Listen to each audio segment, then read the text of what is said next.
Hey, everybody, welcome to an all-new episode of the Creators Outlet Podcast right here on YouTube and wherever you can get a podcast from. Don't forget, if you're listening to us on your favorite podcast venue, make sure you come over and check us out and subscribe to the channel on YouTube so you can see everything we're talking about live recorded, of course, and you can see all the imagery we're talking about.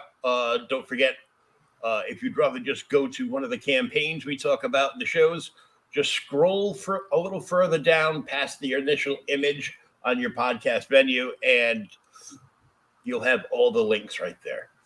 All right, now we're going to welcome our special guest this evening, Nick.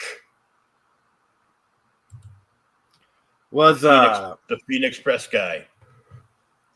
Or as I just meeting him for the first time vocally tonight, referred to him as Rat Boy because he's got two pet rats.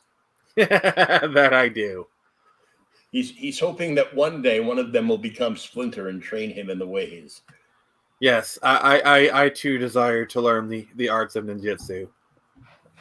Who doesn't? I mean, that was my first. That was the first costume I actually wore to any kind of comic show. Was a ninja costume, and I won first prize because nobody else dressed up. Oh my god! I used to dress as a turtle for Halloween, and I know there's like videos from when I was a kid back then. I think I actually walked up to the camera and said, "I'm a Ninja Turtle." Awesome. Yeah. Sorry, folks, we don't have that. We don't have that footage. No, that's locked up in a vault somewhere, aka my mom's closet. So now, if you know Nick personally, you might want to go destroy the footage. No, I was thinking send it to me, and we'll edit it into a nice montage for his next campaign. If I ever get a hold of footage, you will be one of the first ports to call. There, it is now enshrined on the internet, and the internet never forgets. Sadly, no. Currently, they're screaming too loudly about a hike payment of their fabled blue check marks that mean nothing. Yeah, the meltdown on Twitter is it's a kind of a gold rush for salt miners. I will say that. Yeah. The meltdown on Twitter is just glorious. My favorite thing was like Amber Heard literally deleted her Twitter. And people were speculating it's because Elon got the platform and she's trying to hide her info. Hun, he owns Twitter. You don't just because you deleted it, don't you think the owner of Twitter of all people can grab that data if he wants? Yeah, but nobody cares about you, Amber. You know, she deleted her Twitter. Ooh, shit happens. And that'll be my Amber turd joke for the night. I mean, honestly, she's about 3 steps away from calling herself a sovereign citizen. Of her own mind. If you look at some of the crap she's been trying to spew, she might as well just go out and say, "I'm a sovereign citizen. Your laws don't apply to me." And that too is a lie. Just about everything that came out during that thing. Well, one of the many, honestly. Yeah, it was just crazy. My favorite thing was when they brought Jason Momoa on camera, and he was just hitting on Johnny's lady lawyer the entire time. I mean, to be fair, Camille, she's a good-looking woman, and the way she defended Johnny, I want a woman to defend me like that. Mm-hmm. Like you know, she made partner after the trial, right? Oh yeah. Like seriously, that woman is fire. And then Jason said, "Yeah, there was something in the pool when we were filming that wasn't there when we started filming. No, we didn't save the original one, but the props department made made this mock-up of it, and he holds up like this big brown piece of like coral reef. I go, I don't even know where she hid this thing, but it was, or how she squeezed it out, but I'm Amber Heard's friend. No, you're not. Oh, the worst one was when they got Hamada on the stand, and like he just flat out admitted, like, yeah, her and Momoa had like zero chemistry. We were barely able to get something in the editing room, but like we were already diminishing a role for the second movie. Yeah, it's just, it was so bad that now Batfleck is in the second movie. Yeah, and I'm hoping they replace her with Amelia Clark, honestly.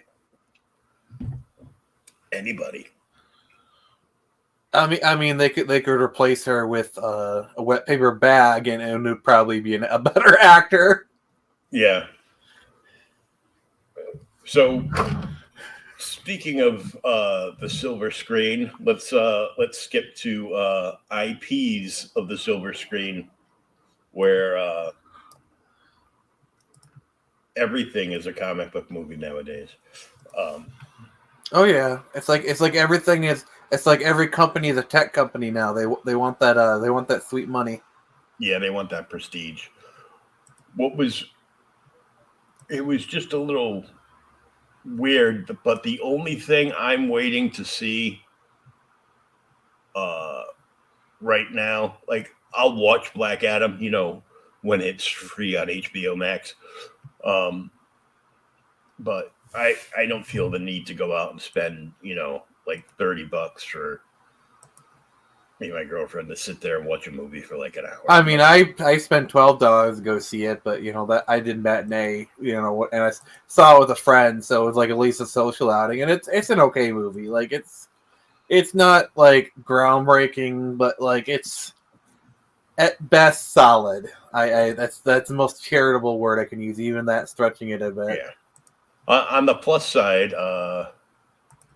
The Rock actually got Henry Cavill back as Superman. So, I mean, after like the reaction that like he literally got booed at Comic-Con, yeah, he was gonna. Yeah, you bet your sweet butt he was gonna do something. But let's talk about your journey into comics. Where did this all start for you? Well, one day my mom met my dad, and okay, that's a little bit too early. But no, I started dabbling into comics probably late 2000s, probably late high school, early after that kind of thing. And I created my first two IPs then, Product Access and Turn Samurai. Some of those names might be familiar to people. And I kind of wrote the first few issues, and they kind of languished. Got involved with a third-party company up in Flint called Dark Out Designs. Worked with them for roughly about 10 years or so. I was like their submissions editor. I kind of worked my way up to be like the head guy there. His name's Brian. His second-hand man. Late 2000s, about 2016, 2017, we started like a really big push to do the comics again, and then we published Product Access, the initial version, about 2018. 2019, I had a falling out with Brian, and I left the company, retained the rights to my two IPs, because at the time Product Access was done, and then Turn Samurai was kind of like starting to be developed. Formed my own company, the Phoenix Press, which I still have today. 2020, released Product Access issue 1. Later that year, I attempted to do an Indiegogo for Torn Samurai. That thing kind of got a bit of a caboodle and kibosh into it. Salvaged it around early to mid 2021. Released issue 1 of Torn Samurai earlier this year. I'm giving the Cliff Notes version. Yeah. 2022, earlier this year, I did the Indiegogo for issue 2 of Torn Samurai. That went really well. Putting off 500 copies. People like it. And then now I'm doing Screecher, which is my other comic book. Turned Samurai. Product Access is kind of in a kind of in the freezer at the moment. The artist that I was working with on that one, we kind of had a bit of a falling out. That one's going to need to be rebooted at some point. So for right now, my main two comics are Turned Samurai and Screecher. Very well. Now, since the high school days, have you done any professional training in the medium? The closest I'd say was like my time at Dark Elf Designs.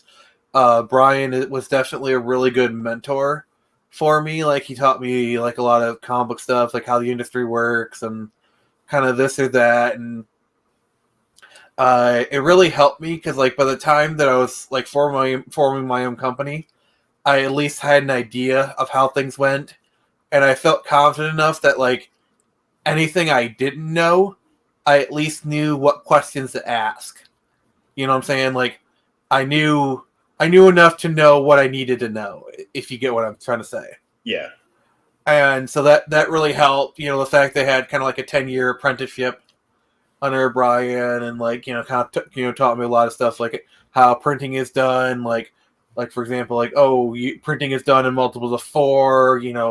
Black and white is cheaper than color. A lot of the basics like that. Like stuff that like you don't normally stuff that you usually had to figure out for yourself. I was taught over a period of time. Like I was kind of exposed to things, like had an idea of how things work. So it was a good learning experience, I'd say. I learned a lot from him, and when I started my own company, it really I had a bit of a leg up, I'd say. So you get to learn on the job and get paid for it, opposed to paying someone else to teach you. Pretty much, yeah. Of course, now there's such a huge community out there with people willing to help everybody else, and ideas being bounced around, and it's a lot easier to find out because face it, everybody's got one of these shows. I mean, heck, I do, and 2020 hit, and everybody had a show, and I go, well, I want to do that. I mean, at the time I was sitting at home. I'm disabled now, so I'm like, well, if I paid $50 to go to like a big show, I'd be hanging out in the artist alley talking to comic book writers and artists. So now I can just do that from the comfort of my home, and not have to wait in line for 2 hours for the handicap bathroom. Yeah, saves you a bunch of time and money. Yeah. I was planning on going to RICC this year. It's like the 10th anniversary, and I was at the very first one that took me like 2.5 hours just to get through the door. Wow. And I went there in 2019. I was writing for Outright Geekery at the time, and I covered the convention for them. And I'm very angry at myself that I didn't get a piece signed by him.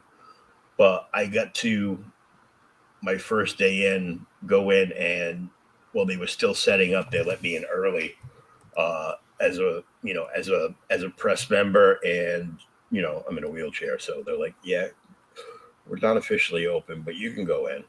Okay, thanks. So I went in, and I'm going to say I sat down, but I'm in a wheelchair, so I'm always sitting.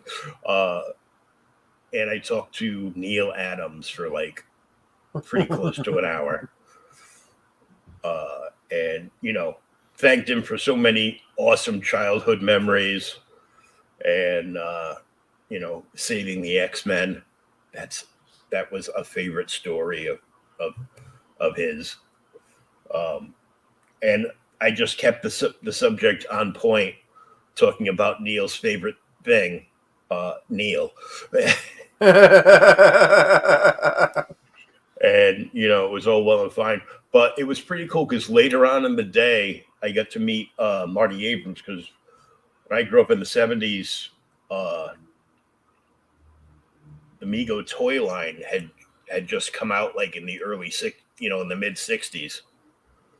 With the world's greatest superhero line, like the 8-inch figures with the cloth costumes, and I still think those things are cool. I still buy them. And I bought like the first wave. They had the 50th anniversary this year, so they're putting out like all these characters. Some that are new to the line, but they're doing them in like the old school boxes from like the 60s, and I'm like, oh, that's awesome. So I bought them. But I talked to him, and I'm like, I go, so how you enjoying the show? I go, pretty good. I got to meet Neil Adams. He goes, Neil's here? I go, where? And I'm like, straight down this hall, the last section before the door. And Marty went down there because apparently Neil Adams had done all the artwork on the original packagings and displays for Mego toys for World's Greatest Superheroes back in the 60s. And I guess there's a photo from one of the toy magazines with Neil and Marty with their arms around each other when they were in their 20s. Oh, wow. So he went down and recreated the image 45 years later. And good thing he did, because now he's sadly no longer with us, but his daughter is carrying on his legacy by running Instagram lives to sell everything that he'd ever done or worked on, like warehouses of books that he had signed.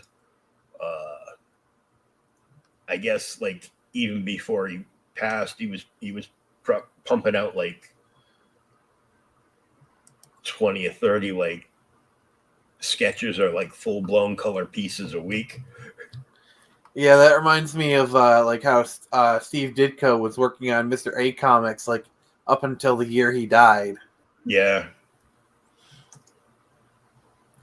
Like, wasn't there like a new one released in like 2017 or something? I think so. That is just crazy. That is so crazy. I remember hearing something about that. Well, because they were so used to just pumping out book after book after book. And, some guys like, Kirby would pump out like how many issues a month? Yeah.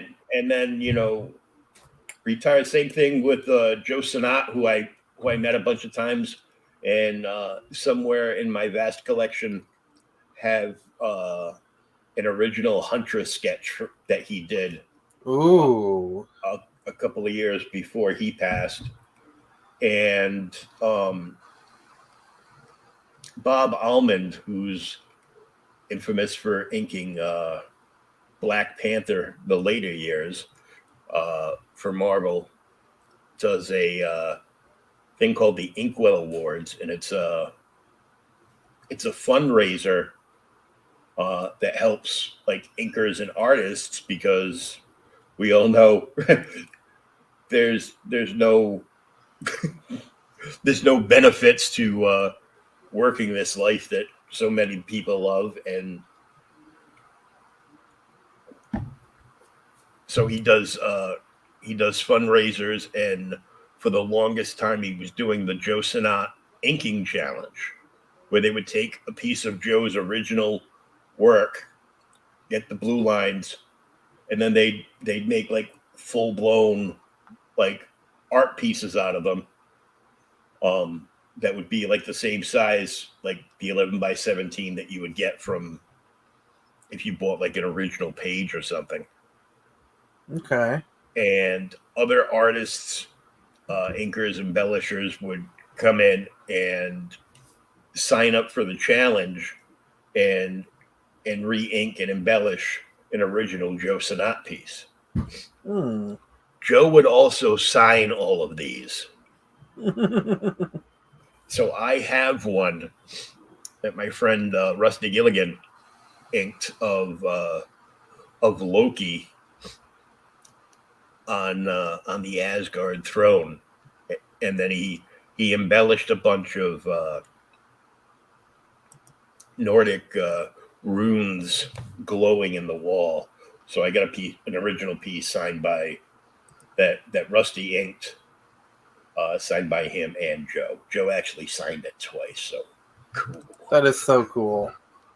And I still got it. It's in a top loader with some very precious signed prints by somebody else who passed, a favorite artist. If you read any DC comics back when you were a kid, you probably had some with George Perez's. Oh, I am so sad that he passed recently. Oh, I know. The thing that I wanted so badly is, see, I'm a big New Teen Titans fan, and Same. like that was a comic that like really got me into comic like really deep, and I've always wanted a copy of New Teen Titans #1 signed by Marv Wolfman and George Perez. Now I can still get it signed by Marv Wolfman, and that's cool, but like I can't get one signed by George Perez. I mean, there's probably a bunch of New Teen Titans #1 signed by George Perez out there, but like I'd have to pay out the butt for it now. Yeah, seriously. So are you talking the Baxter version or like the earlier like normal comic version? I'm talking about like early 80s, like 81 kind of thing. Yeah, where they're all coming out of the cover. Yeah, that's the one I'm thinking of. Yeah. I didn't get that one, but out of George's own personal portfolio, the original art that he made into a print awesomely for the Baxter version when they relaunched New Teen Titans, when they went after the whole Trigon story. Oh yeah, when they morphed into Tales of the Teen Titans. Yeah. And the Baxter edition, which became the New Teen Titans, and then the original series became Tales. Yeah, I know at one point Tales was like the newsstand version, and like it would get like new, like the story was always like 14 months behind the main one. Mm-hmm. If I remember correctly. I don't know when they were doing that, but I remember like reading that in like a history book somewhere. Well, I got the cover for, I got the art of the cover for New Teen Titans #1, the Baxter run, signed by Wolfman and Perez. Wow. And I got a couple. Is Garcia Lopez still doing cons? Like he's got to be pretty up there himself. Yeah, not on a huge regular basis, but he still goes out to like certain ones. I would figure probably the bigger ones. Yeah, because I know that he took over for on art duties after George left, and he honestly did a pretty good job, to be fair. Yeah, it was, and he does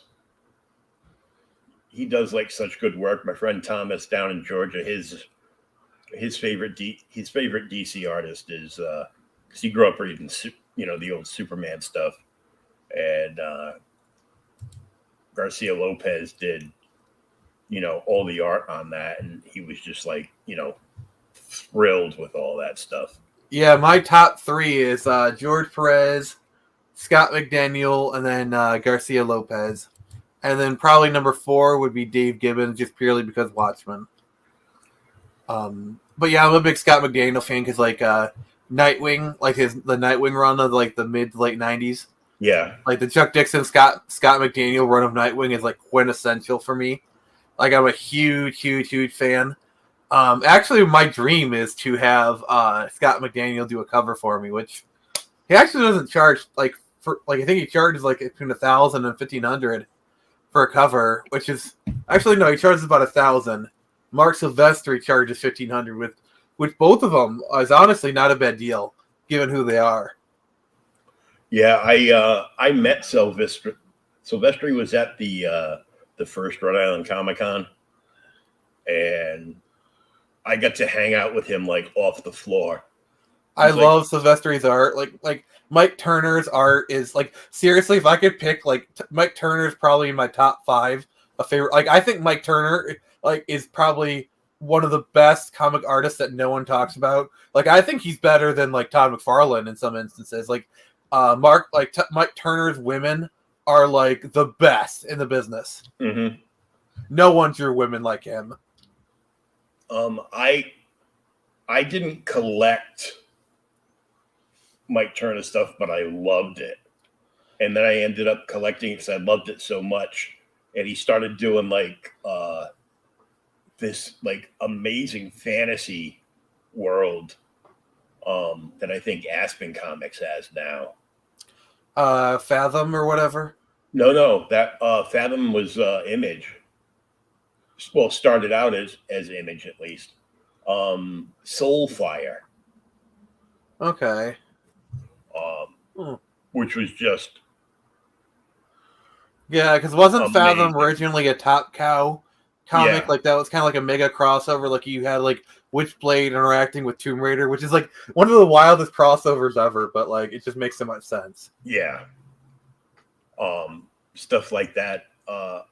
Like my top 10 artists would include, of course, Neil Adams,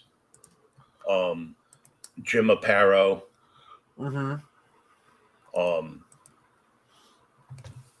Mike Grell, and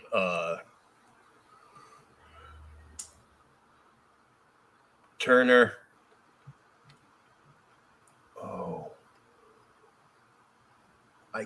And the guy's name just slipped off my tongue. He passed away a few years ago. Well, more than a few years ago now.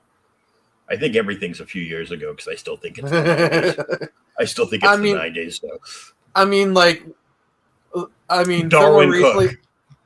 Oh, yeah, Darwin. Like, I bought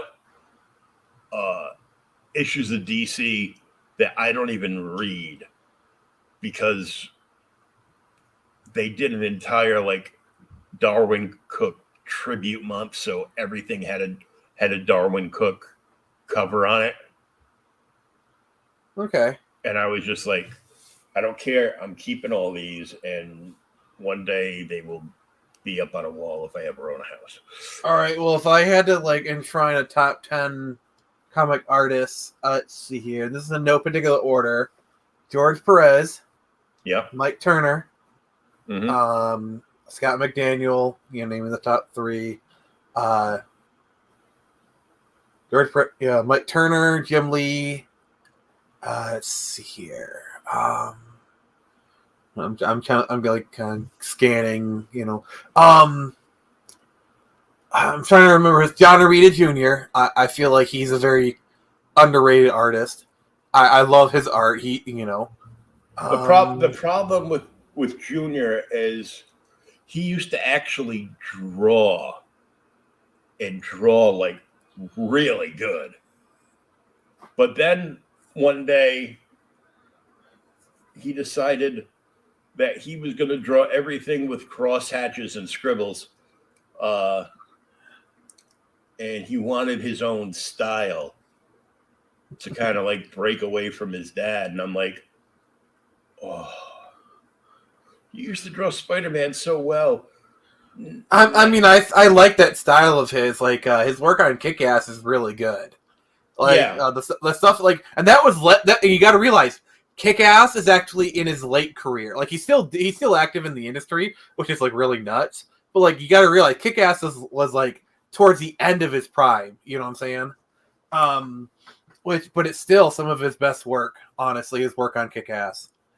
Yeah. John Arita Jr. is one of those artists I feel like doesn't get the respect they deserve.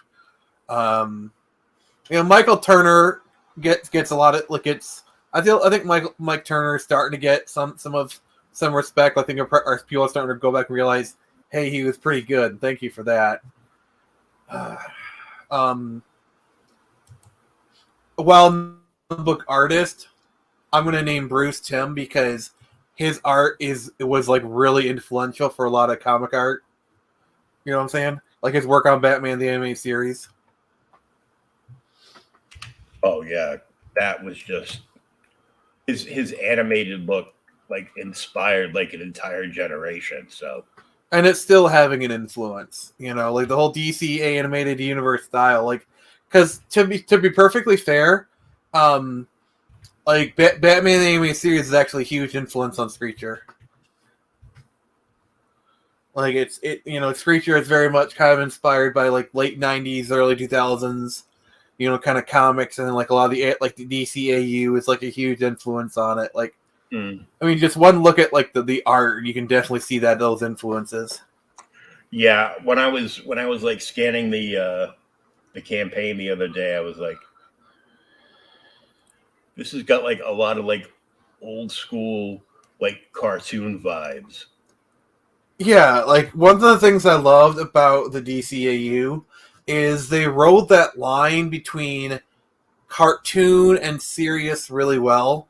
Like there's just kind of something about like 90s cartoons where it's like you see, you get stuff like Gargoyles, obviously DCAU, X-Men the animated series, to where they were perfectly appropriate for kids, but they had very serious storytelling to the point where like, let's say you had your little brother, your uncle, your father, X-Men with you. They were enjoying it just as much as the kids were. Maybe on different levels, but still, it's that kind of true family entertainment that I kind of really want to bring back. You kind of saw it like with stuff like Shrek, where like it would have the poop and fart jokes, but then they make those dirty jokes that it's like.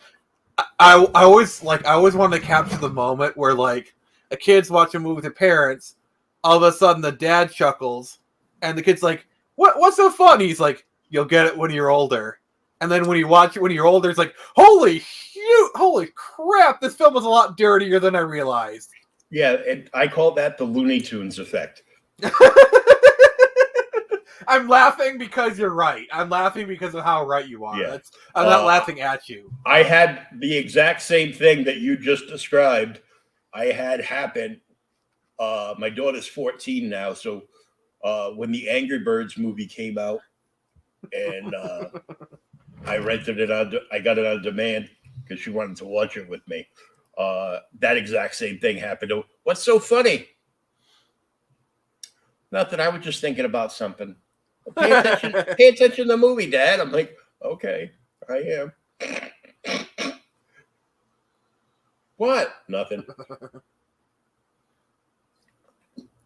Yeah, it's just crazy. You go back and watch some of these movies, like I brought up Shrek, which, by the way, the first Shrek actually holds up fairly decently. Oh yeah. The sequels maybe not so much, but that first one actually has a little bit of heart to it, And the second one also, I think, also holds up kind of good as well. But yeah, like, because like the thing is, so Turn Samurai is a mature rated comic. It's like black and white, manga inspired, kind of like a light R kind of thing, like curse words, violence, whatever, which it's fine. It's fine for what it is. But I had a lot of, like more than once, I had a situation at a convention where a parent would say to me like, "Hey, we like your comic, but we're buying for our kids," or like the kids wanted to buy the comic, but the parent saw the mature audiences only label I put on it because I'm trying to be fair. I said, "Oh, it literally says mature audiences. You can't get it." And I'm not knocking the parent; they're just being good parents. That's not the problem. So basically, I wanted an all ages comic. And by that, I mean 11 plus, 11, 12, maybe 13 plus, like that kind of thing where it's not kiddie, but it's not like, teenager and above. Like 18 and above, yeah. Yeah, like appropriate enough to where, like, let's say you had an 8-year-old and the parent could buy it and an 8-year-old could probably read it if need be, kind of thing. And so that's why I created Screecher, like, there's no cursing, like, you kind of read it and like she gets, it's like there's minimal blood, like, it's like she got to follow this guy, she says crap, stuff like that. Violence is kept to, it's kept to a necessary kind of thing, like, yeah, I'm and I try to, there's not really any sexuality, and if there is any, it's suggestive, kind of like what we talked about at most, you know what I'm saying? Mm-hmm. And yeah, so I made it to kind of fill that gap, and I created Screecher to kind of be like very generally broad appealing, and I feel like I've accomplished that goal to a certain degree, because I remember every time I'm at a convention and like I describe Screecher to people or like I show them art, they actually get really excited. And also the response I've gotten from this Indiegogo is also another indication that like I may be tapping into a vein here, I think. Yeah. There needs to be more appropriate comics for kids. I agree. Like, and the other thing for me is, and you probably noticed this too, like a lot of comic creators, they do comics that are homages to 80s and 90s comics, which is fine. If that's what they want to do, that's what they want to do. That's fine. But for me, I'm kind of bumping up the timeline a little bit, and I'm doing an homage to like the late 90s, early 2000s comics. Stuff like obviously Nightwing, Young Justice, and then maybe including some Ultimate Spider-Man, Ultimate X-Men kind of stuff, and that's the era that I'm hitting, because like I'm going for post comics crash, kind of comics, you know what I'm saying? Yeah. Because in a 3-year time period from like 95, if you compare the comics of 95 to 98, it's like night and day. They're like two. You'd be hard pressed to tell they're like. Mm-hmm. It's just crazy because like people would be like, "Oh, you're selling some of your collection? What era?" I go 90s. Like, that stuff's trash. But now all their little brothers and sisters that heard about the 90s comics that were good, but they flooded the market with everything. Hello, Disney. And they crashed it. Personally, I might be waiting for a crash so I can get some books that, because when the market crashes, all the back issues crash too. Yeah, and the thing about 90s comics is that even if there is more demand, there's still a supply. Like, I actually saw this post on Twitter. There's you can go to Ollie's and they're still selling 90s comics by the bundle to this day in in places like Ollie's. So it's like that's how much, like, you gotta remember these comics were selling by the millions in the comic boom period. And so even if there's a huge demand, there's ample supply. Like the fact that they're still trying to offload comics from the 90s to this day in discount stores says a lot. Yeah, there's so many of them, and it's just that they still haven't gotten rid of the backstock 20 years later. And I love Ollie's from all the stories I've heard. They just put like a couple like up in my area. They just opened like a brand new one. And I would love to go there. My friend Thomas that I mentioned earlier, him and I do a show called OK Boomer, where we pick a book like every week. We both read it, and then we go like, through the story, like page by page, and just talk about it to bring some old books to life, like gold, silver, bronze, and copper age stuff. Mostly, every once in a while, when a holiday comes up, we'll tackle like a big book. Like last year for the holidays, we did Kingdom Come, and this week we're doing Fool Killer #1 because it was such an underrated book. Yeah.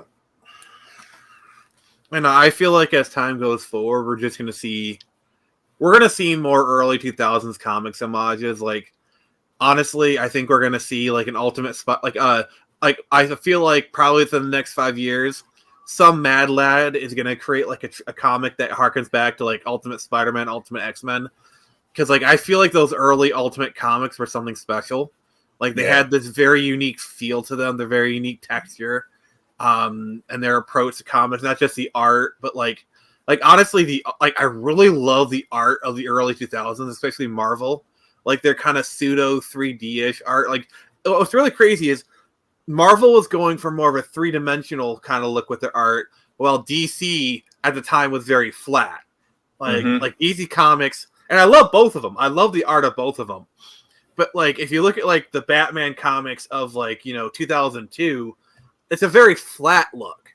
Like it has shading and heavy shadows, but it's a very flat look. Versus you flip the pages of like Ultimate Spider-Man issue 1 and 2, it almost looks like it was done by Pixar, almost. And it's like both of them are amazing art, but it's just crazy. It's such a drastic difference between the two approaches. Yeah, it's crazy. Speaking of approaches, let's take a look at this. Screecher number 1. 73 backers, only 4 days left. 142% of the $1,300 fixed flexible goal, sitting at $1,851 currently. Yeah. Yeah, I'm hoping to get to about $2,000, but I'm feeling like I'll be able to at least hit $1,900 before the campaign is up. I mean, I'm only like less than $50 there, so I think there's a good chance I'll at least get 1,900, if not the full 2,000.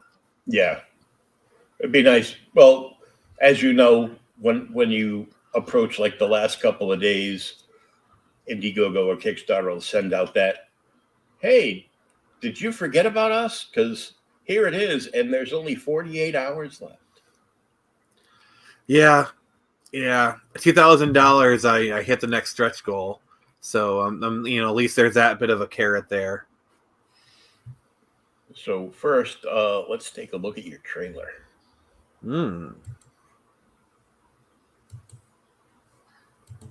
My name is Avery Fletcher. After 7 years away, I have come home with only one goal: to save my father. But to do that, I can't be the woman I once was. To honor my father's legacy, I must become someone else. I must become something else.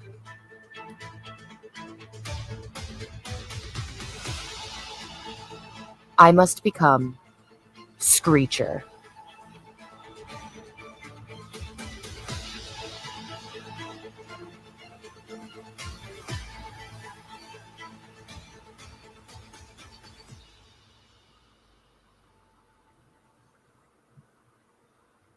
Nice and short to the point.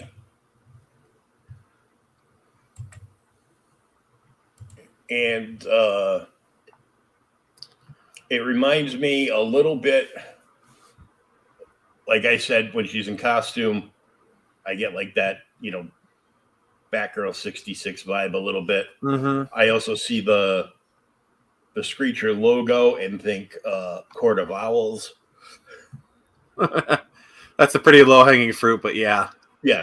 And then I heard what sounded like the intro to Arrow. Yeah, that one was deliberate. Like I that one, like I pretty much use the intro to Arrow season 1 as like a literary framing device, where like even to the point where like I copied the intro and then like really kind of changed the wording to fit it, so it uses literally the same structure, but it is different. It is my own words, but I'm using the structure of it. Because like I feel like the intro to Arrow, I felt was like a really good framing device for the trailer. And as far as vibes, it definitely fit the vibe I was trying to go with Screecher.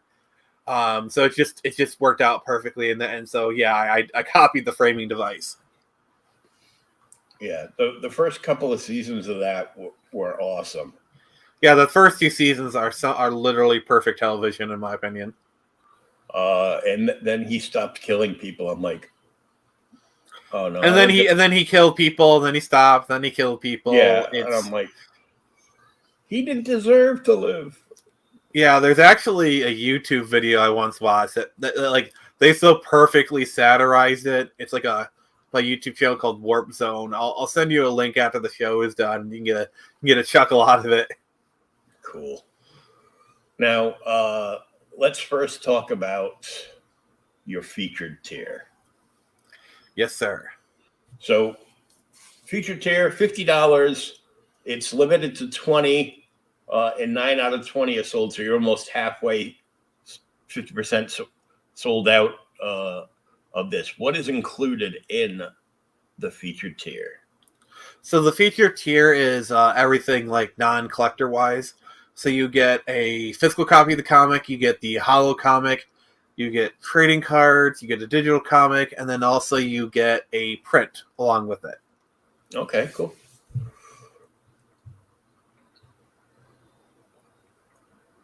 And then we have just the digital comic, aka the Australian variant.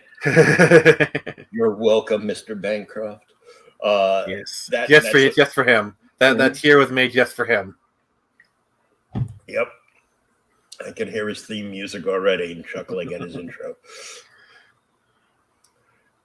And just the physical copy, only $10. Yeah, I honestly, like, I mean, I sell them for $5 at conventions.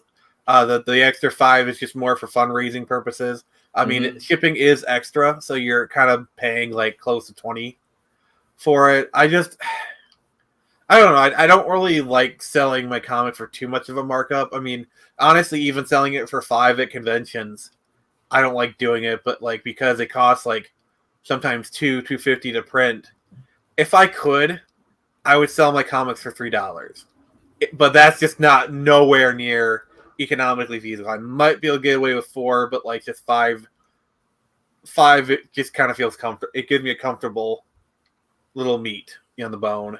Yeah, because that way you get reimbursed, kind of like a 2-for-1 basis at conventions for the printing costs that you already incurred. Yeah, and plus, like, and going to conventions, there's also like the gas to get there. Oftentimes, I buy lunch and just like a bunch of other things. So it's just cost of the table. Yeah, like if I was getting my comics printed for like $1.50, or $1, I would probably be more comfortable setting it at $3. Like if I was selling a bunch of like if I was selling like 200 copies of a comic per con, I might actually like sell it for $3. But like just the numbers aren't there yet. Yeah. And let's get down to the nitty-gritty. How many pages in this book? There are 22 pages of story. Oh, so it's like a modern comic. So 22 pages, $10. How very mainstream of you. Wait, no, it's a number one. There should be useless reprints in the back of that and charge like $20 if it was Marvel. I mean, honestly, if this was like a full-on graphic novel, like, like once I get the like, so this is supposed to be 4 issues. It's going to be volume 1. Even when I get to that, I'm probably going to sell the collected edition for like $20. Just, I mean, printing costs may dictate otherwise, but like that's what I'm thinking of. Yeah. But yeah, this is just basically your standard floppy. Standard floppy for $10 for an indie book is, I'm so used to seeing, the standard $25 a book thing. Yeah, that's just. Now, I mean, if that's a graphic novel, if that's like 30, 40, 60 pages, okay, sure, that sounds a little more reasonable. But mine's just a floppy. Like, I actually feel bad for selling it for 10, but like I do it for 10 on the just to help with fundraising. So I'm trying to go for a print run. Yeah, because but I actually don't mind the 25 because usually that's like 60 to 100 plus pages. Yeah, and I'm nowhere near that, so I just can't really. Like 60 to 100 pages for $25 is not that bad of a deal. That's like, that's like mainstream standard, $25 for like a collected trade. Trade paperback. Yeah, and I prefer the trade hardback myself, but because I've got so many soft covers, and after you've read them like a few times, then you have to put like weights on top of them to keep the pages from curling up on you. Yeah, hardcover is more the stuff that you want to keep long term, but if it's just kind of like short term stuff where it's like you don't mind it wearing out after 5 years, I think it's okay to have a soft cover. Yeah, because I really liked when the big two that are like the big two losers now, literally. Yeah. I mean, last year I quit. I grew up on Batman because they had just put the 66 series into syndication when I was a kid. Oh, I remember reruns. They used to have the reruns on the Sci-Fi Channel, and I'd be homesick and I'd be watching that all day. When I was a kid, like it was like local affiliates. So there was Channel 38 out of Boston would make me late for school every day because they would show one episode of 66 Batman followed by one episode of the original Scooby-Doo. Okay. Because Scooby was first, because I'd seen him like a million times. Even at the age of 5, I had seen them a million times. So, because they were like on every channel. And, but then, I didn't want to miss Batman, the colors, and especially if it was an episode with Cesar Romero as the Joker. I'm like, I'm sorry, my favorite fun fact from that show is the fact they painted over his mustache because he refused to shave it. Yep, and the best thing is when they started putting out more merch of him as the Joker a few years back, they sculpted it with the mustache on his upper lip and just painted it white. I'm like, it's awesome. I've got like that is an unnecessary. That is an unnecessary detail they didn't have to do, but God bless them. Yeah, and I'm like, that's awesome. I've got like a Cesar Romero, one of the vinyl banks that they stopped making because they realized, people aren't buying statues because they can get a vinyl bank for like $20, and it's, it's almost the same thing. Especially now since all their statues are like PVC plastic statues that they want to get like, $50 to $150 for. I go, you just threw this into a plastic mold and had a machine spray it. It's not even really breakable. But so who did this this first cover we're seeing here? That would be done by a gentleman named Xevious.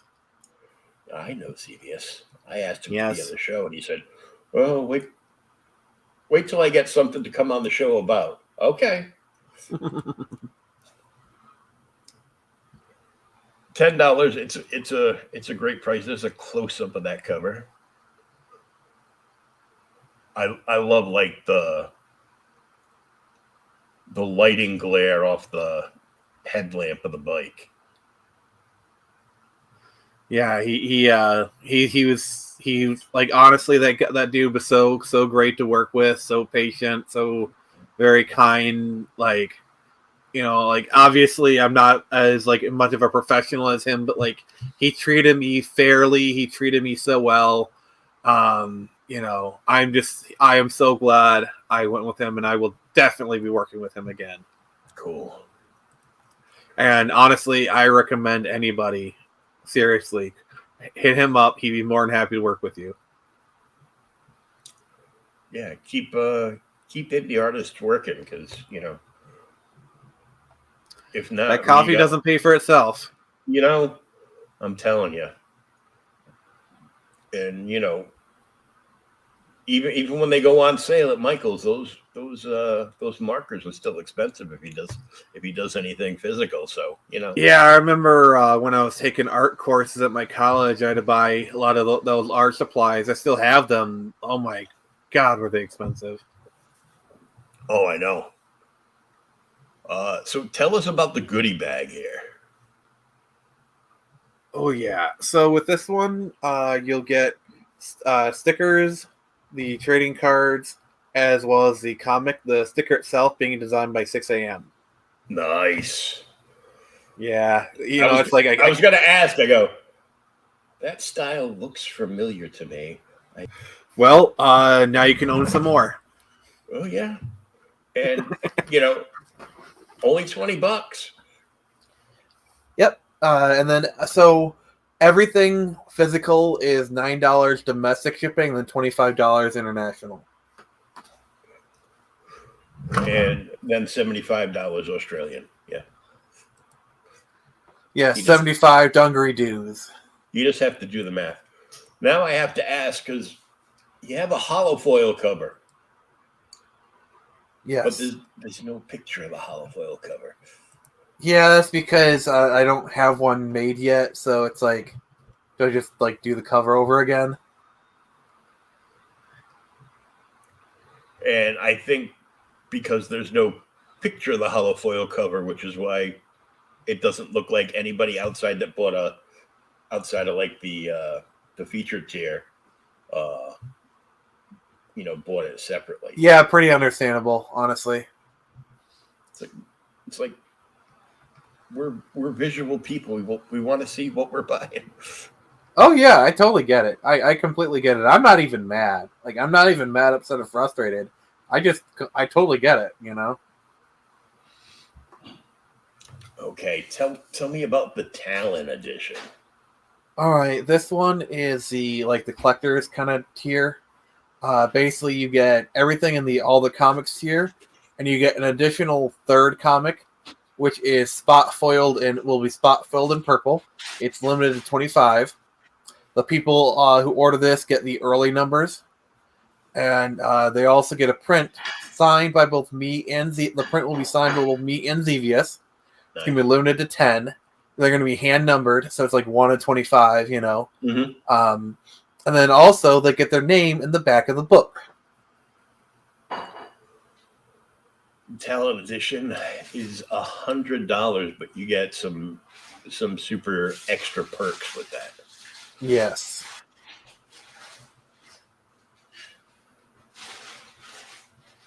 Can she free her father after 7 years away? And that's a actual page from the book.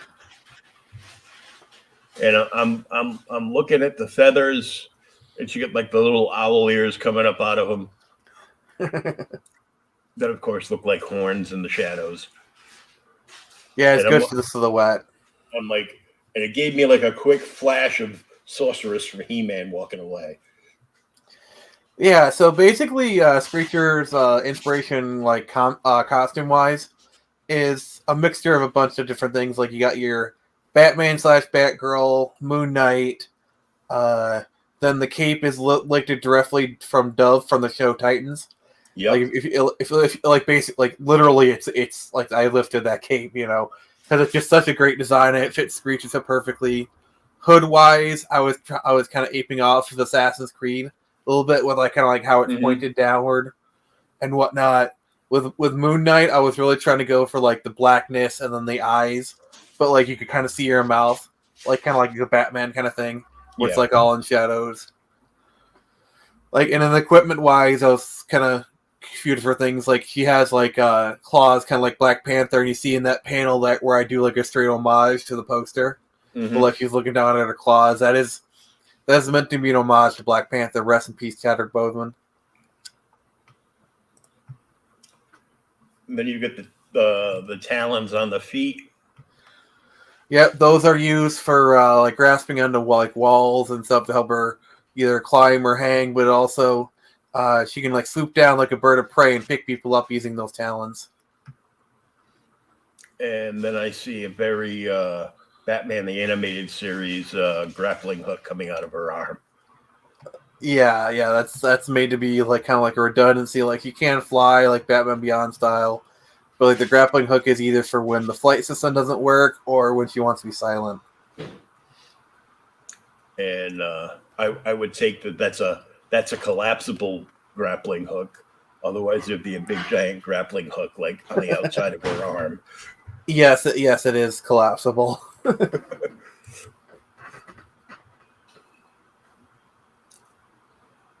And the motorcycle. Yeah, like she had to have mode of transportation. I put that in. Basically, it was like I wanted to ride a motorcycle because motorcycles are cool. Also, like I love the look of like a superhero riding down on a motorcycle and their cape flapping like that. I think it's just such a cool shot. Yeah. So it's basically just because I wanted to and because cool. Rule of cool kind of thing. You know, it's just like I wanted a badass superhero chick on a motorcycle. I mean, seriously. Can anyone fault me? No. And you know, in the past, we've had a Huntress on a motorcycle. Yeah, like I'm actually a big fan of Huntress, and you know, I'm not gonna like I would go as far to say that like perhaps Huntress on a motorcycle subconsciously influenced me. Like, there's a lot of things that like looking back, I feel like subconsciously influenced me. Like I wasn't like directly thinking about it, but like it was like, okay, yeah, that was probably somewhere in the back of my head screaming. Yeah, this is a cool idea. And then you're like, oh yeah. Yeah, lots of that kind of stuff, you know. What's a good hero without a great villain? Yeah, this one might get me into a little bit of trouble, but I didn't care. Kathleen Johnson. Oh, you instantly got it, I assume. No, I just read the name like that because she looks kind of like pompous. Well, she is based off of a very pompous person.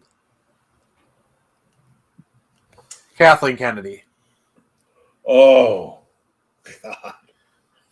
Yes, the villain of Screecher is literally Kathleen Kennedy.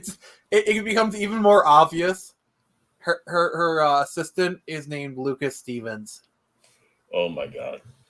And his look is based off of George Lucas's look from the 70s.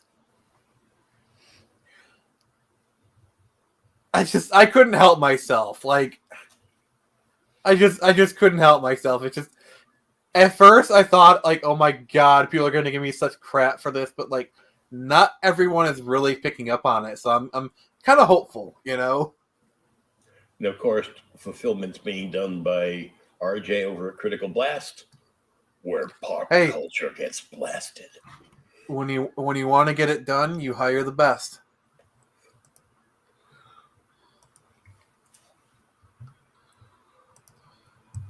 In Comics Wellspring. So, Oink, tell me about the extras, like the stretch goals. Yeah, so people have already unlocked the stretch goal for 1500, which is a circle sticker based off of the like the Screecher badge, you know, like kind of like her circular symbol. Okay, cool. And then at $2,000 is going to be a set of like 1 to 3 prints based off of like the concept art for Screecher. At 2.5K is a magnet version of 6am's artwork. And then at nice. 3K will be a 8-page short comic, you know, giving some backstory on one of the characters, as to be decided later. So like a little ash can treatment almost. Yeah, like I'm kind of doing something like that with Turn Samurai, where like there's this guy who does like AI art, and he wanted to kind of collab. So I did like I wrote up like an 8-page kind of backstory from the character of Turn Samurai called 100 Dreams, and it's gonna be like an exclusive on his website. And then I get to print it physically, so it's just kind of like I don't have to pay anything, but I can print up an 8-page AI art-driven stuff to sell at cons, so it's all good. Yeah, that works. But there's only 4 days left. Final countdown. So, I mean, the book looks cool. It's got that, that anime vibe. It's got a lot of, okay, I'll be honest. I'm in just to hopefully watch her demolish Kathleen Kennedy. I mean, in the first issue, she literally swipes a USB drive from her and having her to get bandages. So, if you buy this book, you will get some good action and a great animated look from the 90s. I like this panel. Very, very Batcave-ish of, almost the treatment that Jason Todd's Robin costume got after the Joker killed him. Oh, I'm sorry. Spoilers. Where have you been for the last 30 years? Yeah, pretty much.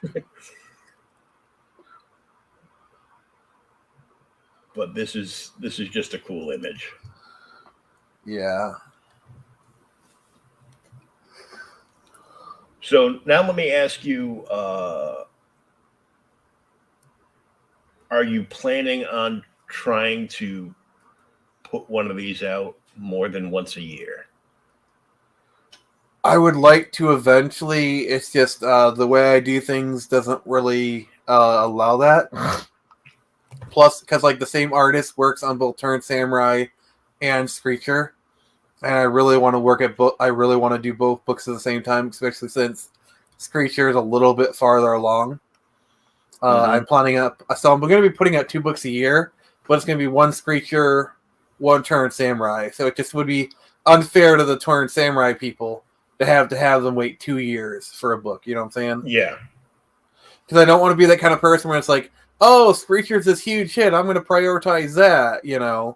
Whereas Turn Samurai, it's still sold, it still sells, and there's still a fan base for it. So it's I don't want to just abandon Turn Samurai when it in and of itself, while not as big of a success, it still has an appeal,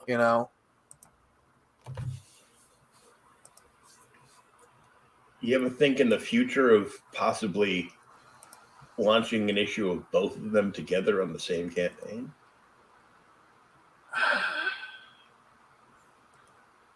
I'm not opposed to that in and of itself.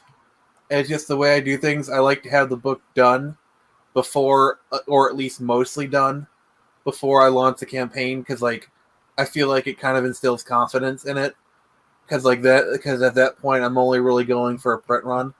Yeah. Yeah, I know that's what I've talked to a bunch of people that do that. That won't launch a campaign until the book is in the can, complete. I know that's how Roland Mann does it over at Silverline Comics, and they put out a lot of books for an indie producer, and they run, some of them are dual campaigns. Every once in a while the characters will be have such a similar fan base that sometimes they'll actually do an old school flip book. Yeah, I'm always open to new ideas. I just at this point doing one in the spring, one in the fall, kind of thing. Just focusing on one book at a time. Once I get done with these volumes and I put out the trades, I'll probably switching up the artist for one of them. Mm-hmm. And then that'll kind of speed things up a little bit. But beyond that, it's just going to be slow. I mean, if people really want more than one issue per year, they got to really support these books to the point where it's I'm literally incentivized to pour money into speeding up the process. Yeah, it's there's the indie market is like so huge right now, and popular obviously because there's so many of these campaigns that just boom, oh, we're funded, well, let's keep pushing. Because basically, honestly, what I'd like to do is, because once I get the first, so there's 5 issues in Volume 1 of Turn Samurai and 4 issues in Volume 1 of Screecher. Once I get done with all the books, I'm going to do another campaign for a trade. In between then, I'm going to go back and kind of tweak the books and make them better. And then hopefully I raise enough money from that one to where my new process is going to be, I'm just going to get all of the issues of the volume done in one go. Mm-hmm. And then maybe do an Indiegogo for Volume 2. So it's it might have taken 3 or 4 years for Volume 1 to come out, but Volume 2 hopefully could come out 2 years later, 1 year later kind of thing, Mm-hmm. That's what I'm hoping for, but it's just kind of got to build up to it because I need to get things national. Once I get a trade paperback thing, I can look at going into Barnes and Noble or regular comic stores, and then volume issue 3 Turn Samurai is coming up in April. Once that's out, I can look at getting distribution for Diamond or Luna, or partnering with Source Point or Antarctic or maybe even Alterna will pick it up, and then that'll be a big boon for me. And that should give me enough of an infusion to finish off the rest of the volume. Yeah, not just that, but if pizza picks you up, the issues will be cheaper because newsprint. Yeah, for sure. For example, Turn Samurai would probably do really good newsprint because it's black and white. Oh yeah. And I'm always looking to improving. Turn Samurai, I'm issue 3. I'm actually going to be experimenting with the art style is actually get fully revamped. So I'm going from a high contrasty black and white to full on grayscale. Mm-hmm. And the collector's edition, instead of just being a hollow foil cover, is actually going to be black, white, and red. So I'm actually going to be putting red into the comic, the blood splatters, coats, hair, fire, you know what I'm saying? Mm-hmm. It's going to be called the Blood and Steel edition. Yeah, that's going to be the collector's edition. I'm doing that as kind of an experiment to see how people like it. Also to give more value to collector's edition. Instead of it just being a straight hollow cover, it's actually a different kind of comic a little bit. Yeah, I remember the first black, white, and red book that I got, and it was back in the 90s, I think, was by Matt Wagner, and it was Grendel. Yeah, so hopefully that takes off, and then, gonna public, do that one. Yeah, and then I got more books I want to do, so I got 4 books kind of in my phase 1. Mm-hmm. It's Turn Samurai, Screecher. I mentioned Product Access. That's actually going to get a full-on reboot. But Mm-hmm. before I do Product Access, I got a 3rd book that's in the mix called Eco Ray, which is kind of like an Aquaman meets Iron Man kind of book. Set in Seattle kind of stuff, like corporate shenanigans, corporate Game of Thrones, I'd like to call it, that one's going to be pretty cool. That one's also 4 issues, and then, I'm going to be getting a whole new artist. I want to do a kind of a watercolor coloring kind of style for it. That's going to be really cool. And then product access, I'm going to redo it, give it more of an Eon Flux kind of art style. I kind of have Eon Flux kind of art style already, but I'm going to really lean into it for these next issues. Cool.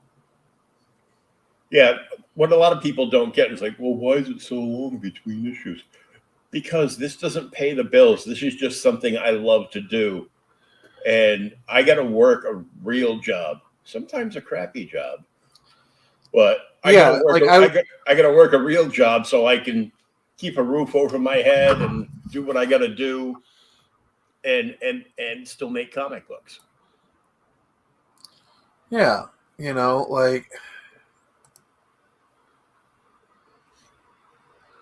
like for example, I was planning on doing 3 issues next year.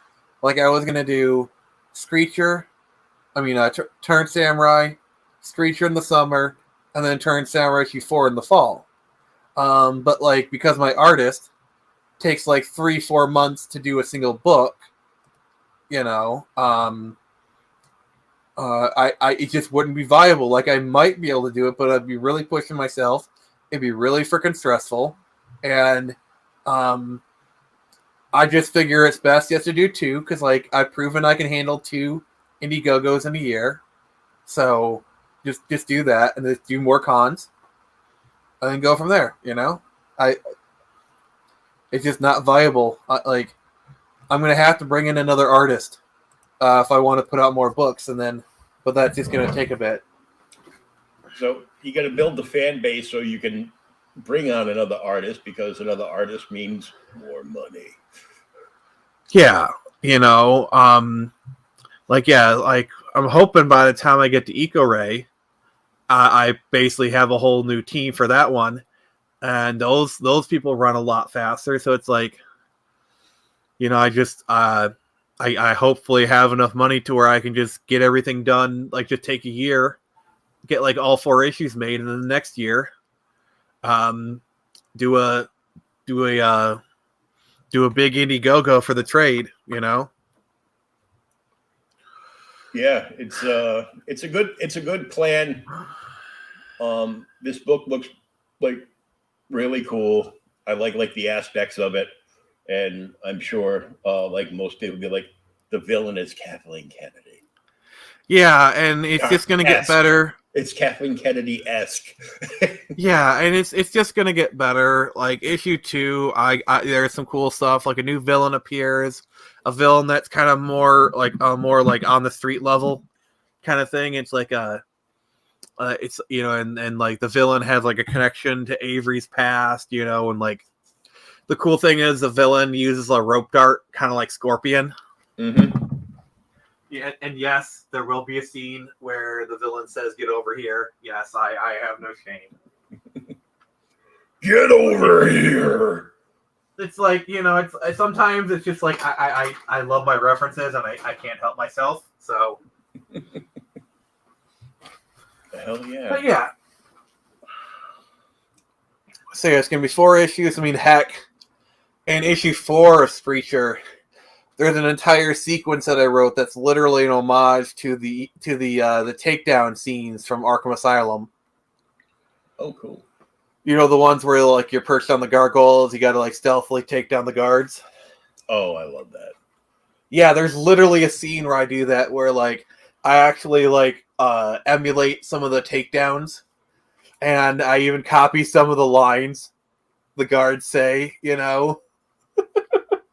It is such an on the nose homage. I just gotta say, I had so much fun writing that scene. Like I had so much fun writing it. Like I literally like sketched out a pen to where like, okay, here's where each gargoyle is. Here's the grates where things are. She's like it was so much fun writing that scene.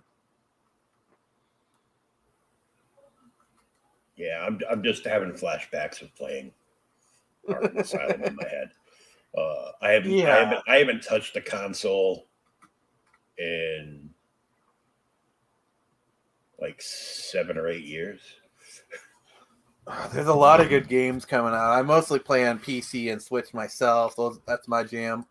Yeah, like I haven't played. I play Neverwinter online because it's free. That's when I play a game, when it's free. I'm not paying you a monthly subscription for anything. I'm sorry. I will buy a game and play a game, but I don't want to have to do that. But yeah, fair enough. So I want to thank you for coming on and hanging out and talking about Screecher 1 and a few other things.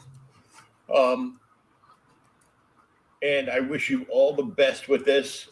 People need to get out and back this within the next 4 days if they haven't.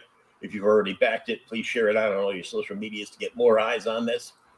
And we will hopefully be seeing issue 2 next year and another Turn Samurai in the beginning of the year, I take it, right? Oh, Turn Samurai issue 3 is already starting to develop more in the early stages. Like, the script is pretty much edited, and I'm already starting to work with my artist on concept sketches, and then, just kind of working on things. We'll probably be starting full production of issue 3 probably in January. That's the current estimate. Cool. So this looks good. You're doing a good job with this stuff. Wish you all the best. And I mean, you got a Xevious cover, you got a 6 a.m. sticker. The only thing I didn't see, which would make Shay the Red sad, is there's no patch. Yeah, I need to fix that for the next campaign. That would be a big get. Just her logo patch, and boom, look great on a jacket. Oh yeah. I will at some point in the near future. I will be trying to find a jacket that I can, probably like a bomber jacket or something, and I'm just gonna bring it to the tailor up the street. Be like, okay, I pinned them where I want them all. Do your thing, and here's my logo. Embroider it in the front. So I want to thank you so much for coming on, and we'll be talking soon. Hopefully in the next couple of days, this thing pops over the 2K and you can hit your next stretch goal. Because I know people will love that. Oh, yeah. So until next time, I want to thank my guest tonight, Nick from the Phoenix Press, and his 2 little furry friends for coming and hanging out. they didn't have much to say; they're just chilling. But Drake says thank you. Oh, thank you, Drake.